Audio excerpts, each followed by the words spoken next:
Article का title था Leicester and the अनरावलिंग of multiculturalism. ठीक है. This was written by Brendan O'Neill. He's the chief political writer Okay, for Spike. I've read more stuff by him. Yeah. Yeah. So उसमें यहाँ पे उसने लिखा था, कहाँ गया था वही, कहाँ गया उसने हिंदू कम्युनिटी का कहाँ लिखा था इसमें. सो ये इसको बेसिकली क्या है, those startled that Leicester has been rocked by communal tensions are naive, but it's a model multicultural city, they say. Yes, that's a problem. Multicultural sowed the seeds of today's violent grief. Community tensions are hardly new in multicultural Britain. From the Oldham riots of 2001 to the recent grooming gang scandals, community tensions have been simmering and sometimes blowing up for years. Even in model Leicester, things were far from happy and peaceful. As the Leicester Mercury says, even before that now famous infamous cricket match, tensions had been rising between different minority communities for some time. Pinning the blame for Leicester's woes on newly arrived Indians is cynical and ignorant. It smacks of the kind of immigrant bashing that liberals would normally be opposed to. Actually, we need to talk about India bashing specifically. Another disturbing aspect of Leicester has been some people's attempt to put the blame entirely on the Indian heritage community, to say it's all down to people with Hindu nationalist views. A writer for Middle East Eye says Muslims are primarily the victims here. He compares the Hindutva-inspired march of around 200 men, mostly in baklavas, to the racist actions of the English Defence League.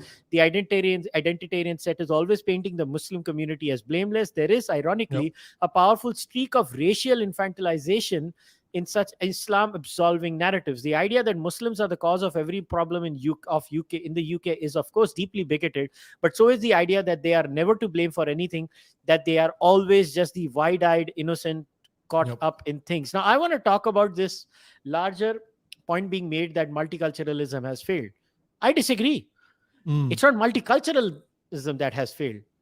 Islamism is the problem. Yes. Everywhere where you see the failure of multiculturalism, can you show me one example outside of the Islamists? One. Or Islamist mindsets. I'll tell you, I know in the so-called brown community, only two people are a classic example of multiculturalism and its failures. Primarily the Islamists. I'm not saying Muslims, I'm saying Islamists. Secondary, Khalistanis.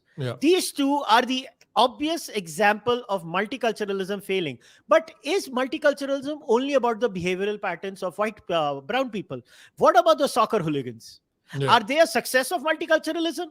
No, and what about the fucking Russian mafia in the US? What about the Protestant versus Catholic riots that happened in this very nation that Nigel Farage lives in?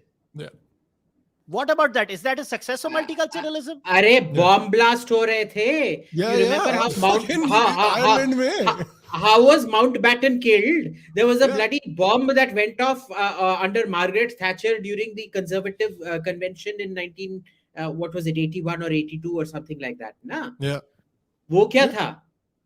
So understand, this is a fundamental failure of Hindus to teach Englishmen, basically all white countries, about Hinduism on the first place and about issues in India in general. Because all the interlocutors of India in the West are the Rana Ayub types. Mataji वापस आ गई. But what I do want to say is that's a very good point. And everywhere in the West, particularly in the US, जहाँ मेरा थोड़ा experience है, Indians are bending over backwards to make sure that they can get lumped in together with the Khalistanis and the Muslims. They want to say कि we're part of this group. Please don't separate us from this group. Whenever they want to say, "Arey, Indians are this, Indians are that," they say, no. Don't talk about Indians. Talk about South Asians. We're all South Asians. We're all together. We're all this. So when you get lumped in with the extremist elements, what the fuck are you complaining about?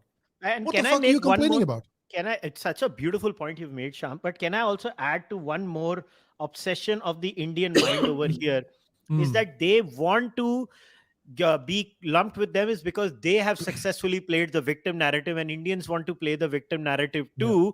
And it's so seductive that they want to go there. That's point number one.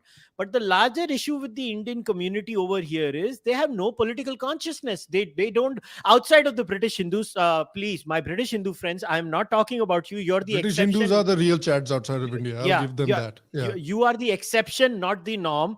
I have seen enough of North American Hindus, Aussie Hindus. No American Hindu has the balls to take out a Jai Shri Ram march anywhere in America. And No one. and listen to what Alpesh Patel said. He's like, oh, so if they have a problem with Jai Shri Ram, they basically have a problem with me being Hindu.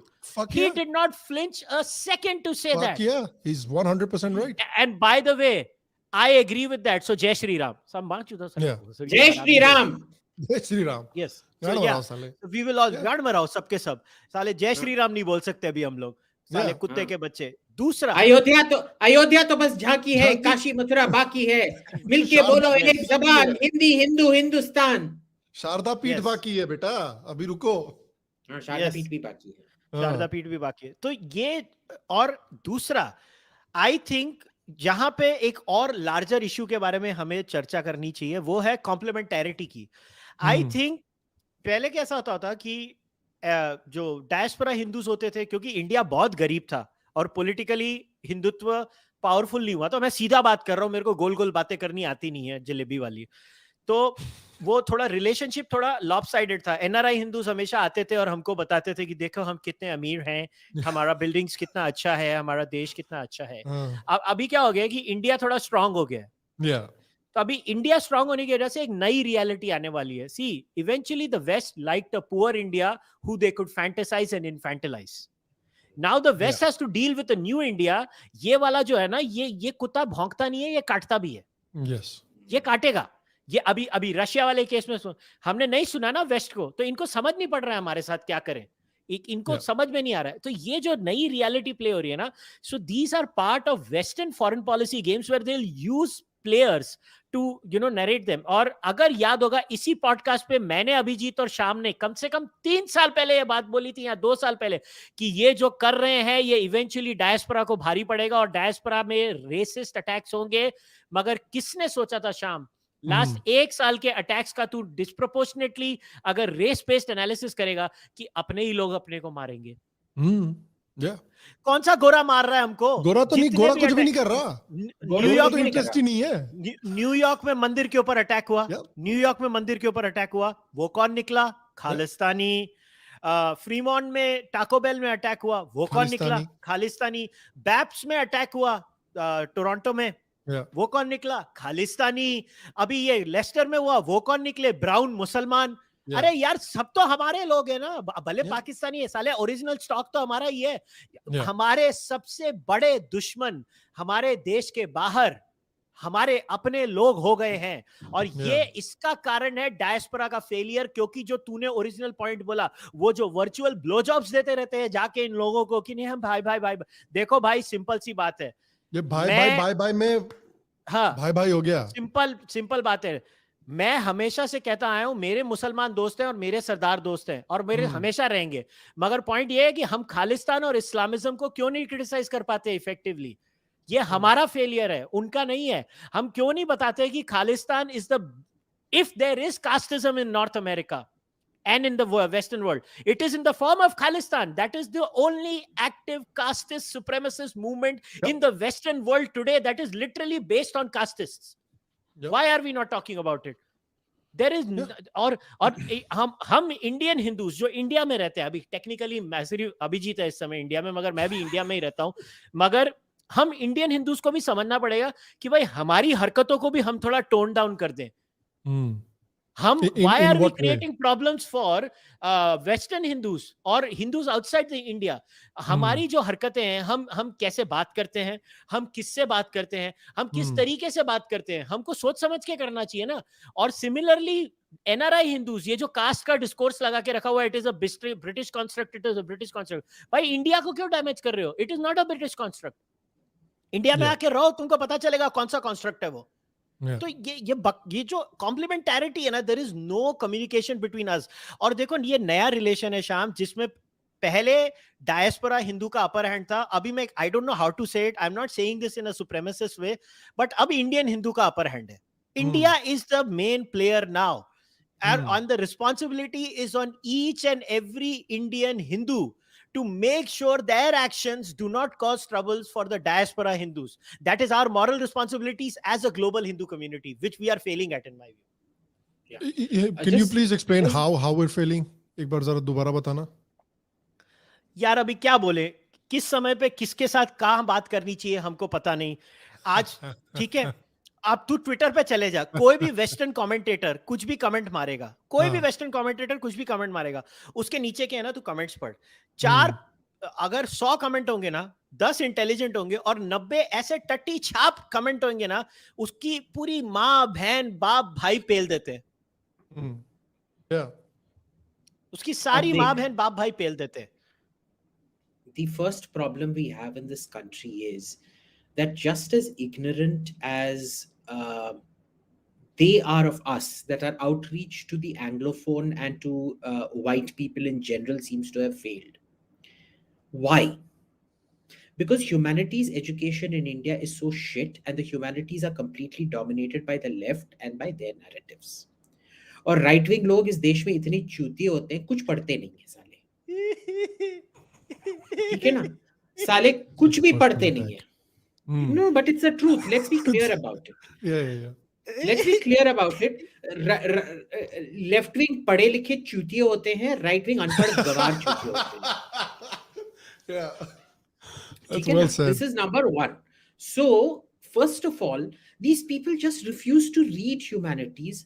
They refuse to understand the first principles where humanities comes from. They still don't understand how to learn leftist arguments and then use it against them. This is number one. This is why we fail spectacularly in all these things. फिर है हमारा चूतिया foreign service, जो हमेशा कैसे business class का ticket upgrade कराने में लगाते रहता है, और उनका retirement job. You know, our ambassadors to UK and the US, the last 5-6 iterations of them have only been लगाओ on how to get a post-retirement fellowship. ठीक है. एंड सो ये सब ये जो हमारी जो गायत्री थी यूके में, she was going supporting JLF. She was co-branding Jaipur Lit Fest with the British with the Indian High Commission in the UK. ठीक है. So you also have the problem of an extremely weak foreign service. So your intelligence collection is so bad, your research is so bad, as it is your humanities is shit.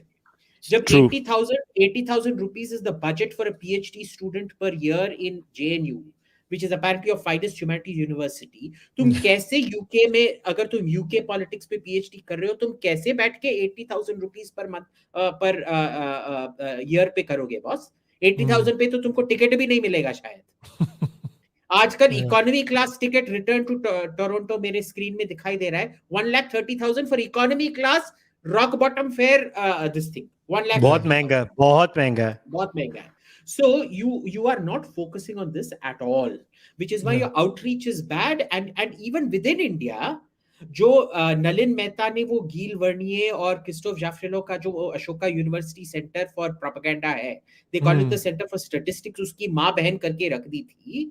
Have you seen a single academic review or an academic or the university accreditation body within the government even looking at their accreditation again, despite knowing for a fact that the good for nothings Gilles and Christophe are spreading venom among students in Ashoka?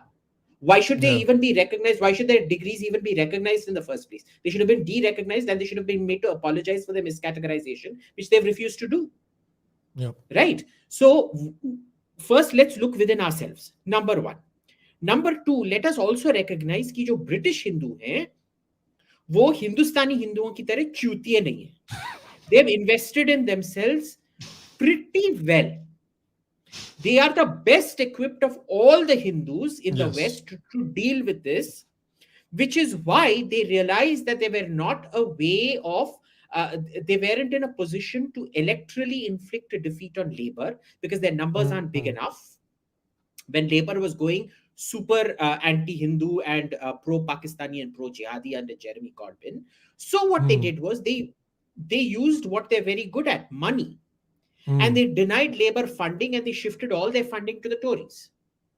Right? Yeah. So they have actually, unlike American Hindus and Canadian Hindus, or I don't know, German or French Hindus or whatever, have shifted. French Hindus are the safest because, see, they don't have to deal with a government that is in the throes of wokeism and is in fact extremely anti-woke. Left or right, they're extremely anti-woke. It doesn't matter which side of the political spectrum in France you are. So British Hindus' template is something we need to learn. But even there, British Hindus have failed to educate the political class on the realities of India, etc., etc., etc.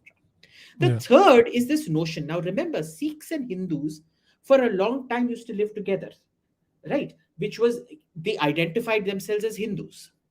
So it was two things: Master Tara Singh on that side and Dayanand Saraswati and the Arya Samaj on this side. That kind of slowly exacerbated that split. And now I think it's irreconcilable differences right now. Divorce through irreconcilable differences.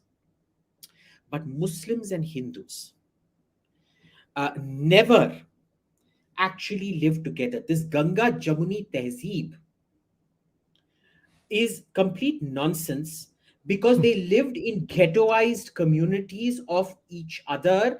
They did not live amongst each other. Yeah. They lived besides each other in ghettos, but never mixing with each other except in the elites. And here is the problem. Ye argumentative Indians mein maine ye kiya tha. First, they called me for a discussion with these historians on Ganga Jamuni Tehzeeb. All those fucking so-called historians who are so this thing about themselves, they said, no, we don't want a debate. They only wanted a self-referential circle jerk.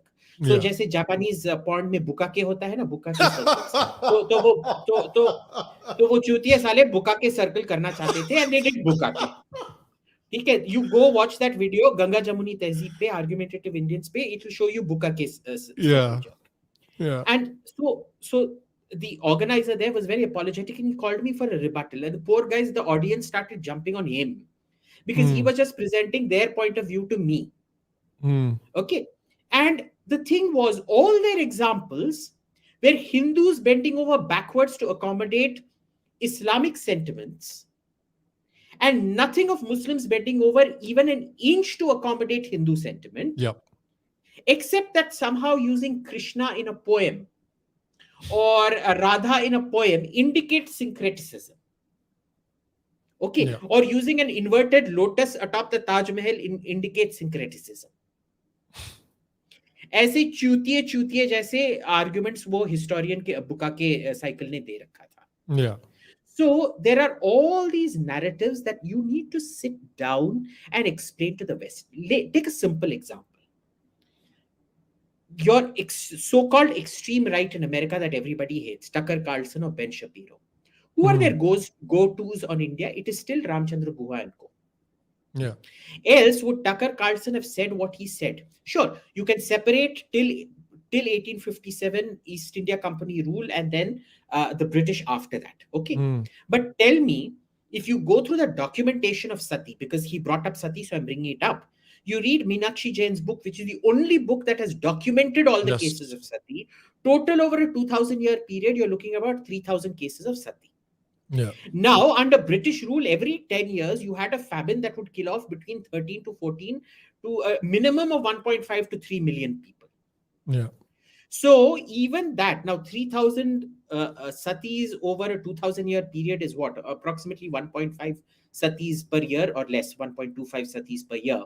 You're still, what is this cost calculus? 2 million people dying of famine every 10 years justifies coming and abolishing sati, is it?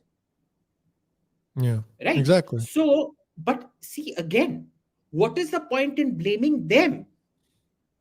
They all, everyone, Australia, America, are so obsessed with the Queen and they seem to know British politics intrinsically. Why are they so unconcerned about and so completely unknowledgeable about Indian politics and who their allies and who their enemies in India are?